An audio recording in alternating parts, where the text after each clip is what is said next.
যেহেতু দিচ্ছে তাহলে প্যারা করে নিতে ভালোই লাগতেছে। আমি একটু অবাকই হলাম আর এখন জানতে পারলাম যে ফ্রি ট্রানজ্যাকশন করে দিয়েছে। তো আমার এত ভাল লাগতেছে না যে পাঞ্চ করা ছাড়া আসতেছি ফ্রিতে, বাট যেহেতু দিচ্ছে তাহলে প্যারা করে নিতে ভালোই লাগতেছে।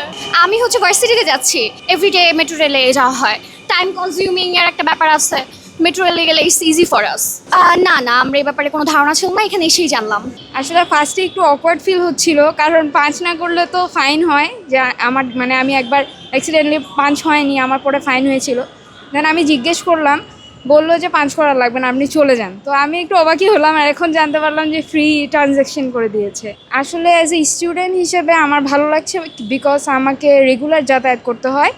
আমি হচ্ছে উত্তরাতে শান্তময়ম ইউনিভার্সিটিতে পড়ি, তো এখানে ধানমন্ডিতে থাকি। এখান থেকে যাতায়াত করতে অনেক কষ্ট হয় রেগুলার যদি যাতায়াত করি।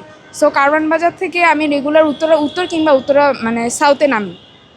সো কস্টটা অনেক বেশি পড়ে।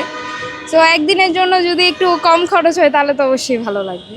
দর্শক, আপনারা দেখতে পাচ্ছেন যে যারা কারওয়ান বাজার মেট্রোল স্টেশন থেকে উঠেছেন তারা কেউই কিন্তু আজকে এই সময়টাতে, অর্থাৎ সকালের সময়টাতে তারা পাঞ্চ করেননি।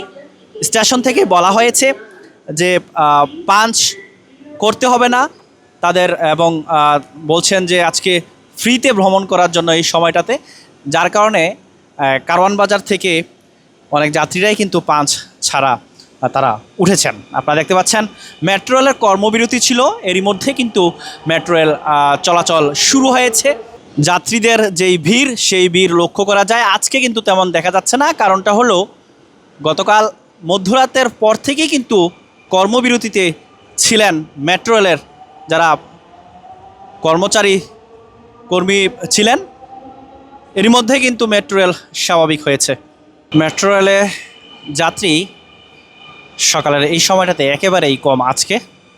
আপনারা দেখতে পাচ্ছেন সবগুলো মেট্রো রেলের বগিতে কিন্তু আপনারা দেখতে পাচ্ছেন যে একেবারেই যাত্রী অন্যান্য দিনের তুলনায় কম।